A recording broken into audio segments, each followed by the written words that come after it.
नमस्कार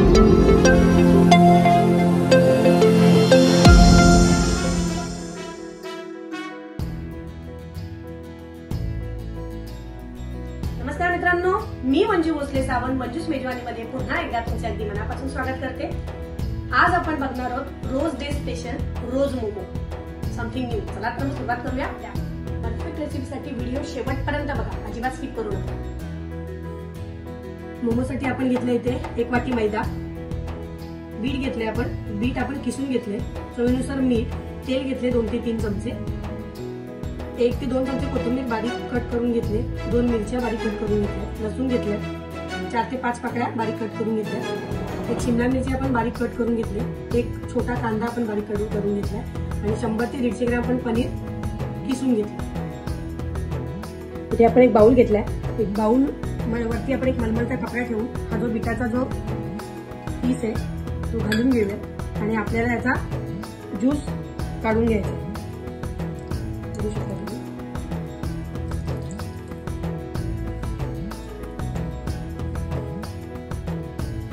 बिटाचा आपण ज्यूस काढून घेतला आहे, तुम्ही बघू शकता इथे। तर यामध्ये आपण जे 1 वाटी मैदा घेतला होता तो मैदा घालून घेऊया, तसेच चवीनुसार मीठ घालून आपण याचा जसं पोळीचं पीठ मळतो त्या कणकेप्रमाणे आपण याचं पण पीठ मळून घेऊ। गरजेनुसार पाणी टाकून आणि 1 चमचा तेल घालून आपण व्यवस्थित असं याचं पीठ मळून घेतलं, तुम्ही बघू शकता। एक पॅन घेतलाय आपण, पॅन आपला गरम होण्यासाठी ठेवून दिलाय, त्याच्यामध्ये आपण 2 चमचे तेल घालून घेऊया।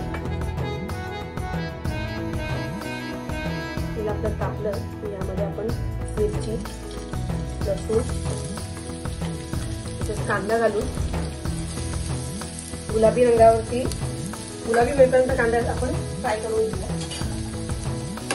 कांदा आपला गुलाबी होत आला तुम्ही बघू शकता। आता यामध्ये आपण या स्टेजला शिमला मिरची घालून घेऊया आणि आपण जे पनीर घेतलं होतं ते पनीर पण घालून घेऊया। मीठ टाकून 4 ते 5 मिनिटं आपण कुकरला टाकून 4 ते 5 मिनिटं झाले, व्यवस्थित असं मिश्रण आपलं शिजलंय। आता आपण एका प्लेटमध्ये काढून घेऊया। मस्त असं फिलिंग आपली रेडी आहे। आता यामध्ये आपण वरून कोथिंबीर घालून परत एकदा एकजीव करून घेऊया त्याला। बघू शकता तुम्ही इथे पोलपाट घेतला आपण आणि आपण हा जो डो बनवून घेतला होता मोमोसाठी त्यातला आपण एक उंडा घेऊया आणि मस्त अशी पोळी लाटून घेऊया। आपण थोडंसं पीठ भुरभुरून आपण याची पोळी लाटून घेऊया। मस्त अशी पातळ पोळी लाटून घेतली आपण, तुम्ही बघू शकता। आता मी इथे वाटी घेतली, माझ्याकडे कुकी कटर अवेलेबल नाहीये, त्या साईजने आपल्याला एक त्याची कट करून घ्यायचे।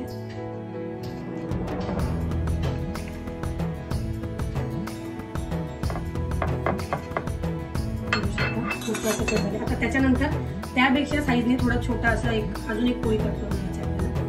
ग्लास घेतला त्यासाठी, त्याच्यानंतर त्याहून अजून एक छोटासा, मोठा छोटा छोटा असं 3 शेप आपण ते करून घेतलेत राऊंड, म्हणजे तिन्ही जे छोटा मोठा सर्कल जो असा आहे ते आपण असं जॉईन करून घेऊया। त्याच्याने ही जी फिलिंग आहे आपली फिलिंग आपण त्याच्या बरोबर मधोमध अशी भरून घेऊ।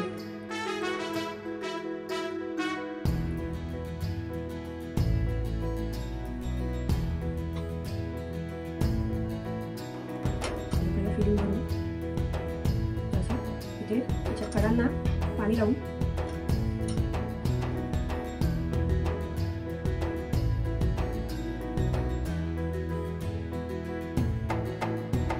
मस्त असायला रोजचा शेप आहे। अशा रीतीने सर्व रोज मोमोज आपण बनवतो। मोमोज आपले रेडी होत आहेत, तोपर्यंत आपण इडलीचा कुकर घेतलाय, गॅस ऑन करून घेतलाय, त्यामध्ये आपण 1 ते 1.5 ग्लास पाणी घालून घेऊया आणि 5 मिनिटं पाण्याला उकळी येण्यासाठी आपण ठेवून देऊया। मस्त असे रोज मोमोज आपले रेडी आहेत, तुम्ही बघू शकता किती मस्त दिसत आहेत ते। आता इथे आपण इडलीचा कुकर म्हणजे पाणी ठेवलं होतं, त्यामध्ये आपण इडलीचं स्टँड एक स्टेप काढून इडलीचं स्टँड ठेवून त्याला ऑइलनी ग्रीसिंग करून घेतलंय। आता हे जे मोमोज आहेत ते आपण याच्यावर ठेवून घेऊ। व्यवस्थित असे मोमोज मी ठेवून घेतले। आता याला आपण 5 ते 7 मिनिटं स्टीम करून घेऊ। 5 ते 7 मिनिटं झालेली आहे, आपण आपले मोमोज एकदा चेक करून घेऊया। बघू शकता तुम्ही एक असा ऑरेंजिश असा रेडिश असा कलर आलाय स्टीम मुळे। आता आपण गॅस बंद करून ते थंड होण्यासाठी ठेवून देऊया। मोमोज गार झाले, आता आपण सर्विंग प्लेट मध्ये सर्व करून घेऊया। मस्त असे रोज मोमोज आपले बनवून रेडी आहे. तुम्ही बघू शकता किती मस्त असा कलर आलाय. कुठलाही आर्टिफिशियल कलर आपण वापरलेला नाहीये, फक्त बीटाच्या ज्यूसमुळे हा कलर आलेला आहे. तो स्टीम केल्यानंतर थोडासा ऑरेंजच झालाय. मस्त असे किती टेम्पटिंग दिसतं, तुम्ही बघू शकता. तर मी एक ट्राय करून तुम्हाला सांगते. किती मस्त असा पावसाचा शेप आला. म्हणजे त्याला काम करावं असं वाटत नाही थोडंसं तरी पण.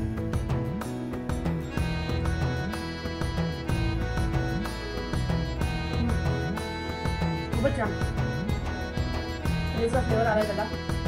बीटाला खूप फ्लेवर येतोय, मस्त लागतात. नक्की ट्राय करून मला कसे झाले ते कमेंटमध्ये कळवायला विसरू नका. धन्यवाद.